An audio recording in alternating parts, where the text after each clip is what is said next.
apa kabar semuanya? Jumpa lagi sama aku Kirana yang akan nemenin kalian rebahan dengan animasi Donghua Bird Swordsman. Pada episode kali ini, Li Fuyo dan kawan-kawan mengikuti Huan Jin ke sebuah tempat di kota Zuyu. Katanya, calon istrinya diculik dan dibawa ke sebuah rumah di sana. Dia pun berlari, sementara Ching Huai merasa ada sesuatu yang aneh, tapi mereka tetap masuk mengikuti Huan Jin. Mereka melewati rumah-rumah yang gelap terlihat tak berpenghuni, bahkan terlihat sangat menyeramkan.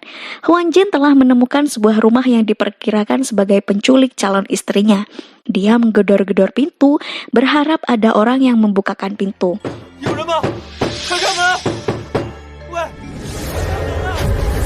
Ching Huai melihat sesuatu yang aneh di tempat itu dan bertanya pada Li Fuyo apakah ia benar-benar ingin membantunya. Li Fuyo menjawab tetap akan membantu meskipun siluman atau hantu yang akan ia hadapi.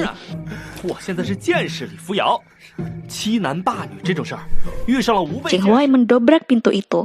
Huan Jin berlari sambil memanggil istrinya dan melihat seseorang di halaman rumah. Kemudian ada suara calon istri Huan Jin memanggilnya. Terdengar suara itu memberitahu keberadaannya dan minta tolong.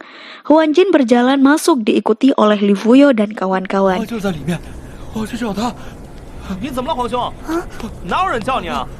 Sesampainya di dalam, Li Fuyo melihat akan ada yang menyerang. Dia menebaskan pedang. Tiba-tiba, dia sendirian sudah berada di suatu tempat.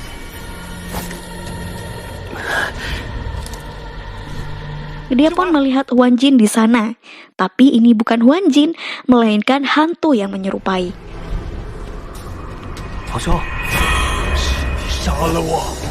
Hantu tersebut mencekik Li Fuyo, dan Li Fuyo pun menggunakan pedang untuk membasminya.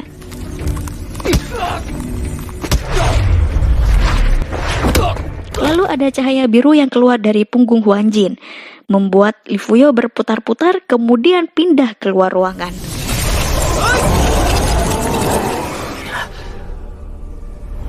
Li Fuyo baru menyadari bahwa yang dialaminya barusan adalah sebuah ilusi saja.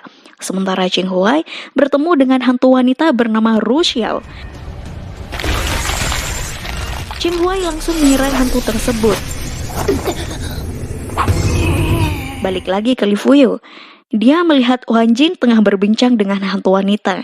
Di penglihatan Huan Jin sendiri, hantu tersebut menyerupai calon istrinya yang bernama Hua. Li Fuyo pun mengganggunya, dan seketika hantu itu berubah ke wujud aslinya. Hantu tersebut mengajak Huan Jin ikut dengannya. Setelah tahu wujud asli si hantu, Huan Jin pun pingsan. Li Fuyo kembali menyerang hantu, tapi si hantu melesat, bahkan hampir mencakar Li Fuyo. Kemudian Ru Xiao berlari diperlihatkan Huan terkapar serta Ching Huai yang sudah terkulai lemas.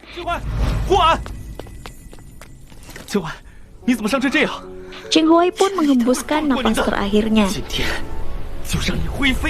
Ru Xiao datang lagi sambil ketawa cengengesan. Li Fuyo langsung menghunuskan pedangnya ke tubuh hantu itu. Tapi hantu malah senyum dan membuat Li Fuyo terpental.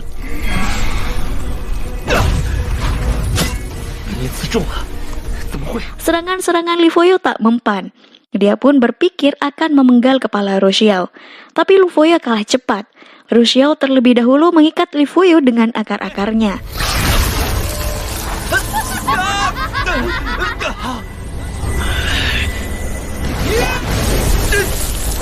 Tanpa disangka, Li Fuyo menggunakan teknik Fajra untuk melepaskan diri dari akar-akar itu. Pertarungan masih berlanjut. Li Fuyo menggunakan teknik pedangnya, namun masih saja hantu itu melesat dengan gesit.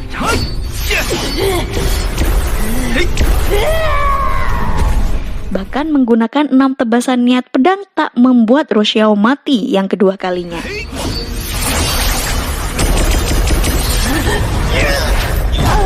Terakhir, Li Fuyo akan menggunakan teknik pedang dengan aliran Taoisme, di mana aliran Taoisme terbukti berguna untuk mengusir iblis.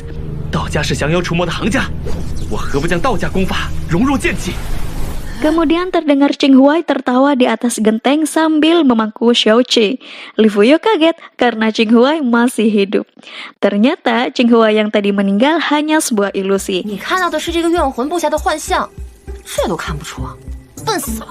Kemudian Li Fuyo mencoba teknik pedangnya itu dengan aliran Taoisme. 雷剑！我现在就超度了你！ Dan akhirnya, si hantu Roxiao berhasil dimusnahkan. Hantu itu pun berterima kasih pada Li Fuyo karena sudah diselamatkan. 多谢仙师让我解脱。 Di atas genteng, muncul He Hua berterima kasih pada Qing Huai karena sudah 多 menyelamatkan. 谢秦淮姑娘解救，我可以去投胎了。 Rupanya, He Hua ini dijual oleh ayahnya sendiri dan dia berpesan untuk memberitahu calon suaminya bahwa dia sudah meninggal. Hantu-hantu itu gentayangan karena terbentuk dari kebencian yang terkumpul dari orang yang dibunuh oleh keluarga Zhang. Dan sekarang kejahatan mereka sudah berakhir. 魂也是怨气太重才受，如今你就安心去吧。 Li Fuyo menanyakan keberadaan Huan Jin. Katanya dia dijaga oleh Huan. Aduh, bahaya, katanya. 哎，黄金呢？ 胡婉在照顾他呀。 Sementara Huan sudah terlihat menggoda Huan Jin. Masih sama seperti sebelumnya, Huan Jin melihat perempuan seakan melihat calon istrinya. 你的味道一定不错。 Untungnya, dia segera sadar dan datang Li Fuyo. Huan Jin pun dibawa pergi oleh Li Fuyo. Sementara Huan terlihat kesal karena hampir saja ia berhasil menggoda Huan Jin, malah datang Li Fuyo mengganggunya. 终于不他了。你还笑？ Li Fuyo bilang pada Huan Jin tempat itu sangat angker, tapi Huan Jin terus mencari kekasih hatinya itu di sana. 荷花，我来了，我来救你了。 他死了。 Qing Huai menyampaikan salam dari kekasih hatinya itu bahwa dia sudah meninggal. Huan Jin pun tak kuasa diberitahu kalau calon istrinya telah tiada. 投胎去了。 他真的 Li Fuyo mengajak Qing Huai untuk meninggalkannya sementara waktu. Lalu arwah Hua datang. Li Fuyo bertanya, apakah dia calon istri Huan Jin? Qing Huai kaget. Hah? Kamu juga bisa melihatnya? Bisa dong, katanya. 稍微动用点禅宗的功法就看到了。 Kemudian matahari telah terbit. He Hua pergi meninggalkan payung yang ia bawa. Huan Jin mengambilnya dan menganggap payung itu adalah tanda cinta mereka sejati. 比你说要娶我的时候还要开心。 Dan episode ini berakhir. 荷花， Episode ini mengharukan ya. Gimana dengan episode selanjutnya ya? Penasaran kan? Kalau gitu stay tune terus ya di Mimin Story. Aku Kirana pamit undur diri. Sampai jumpa. Bye. Jangan lupa subscribe.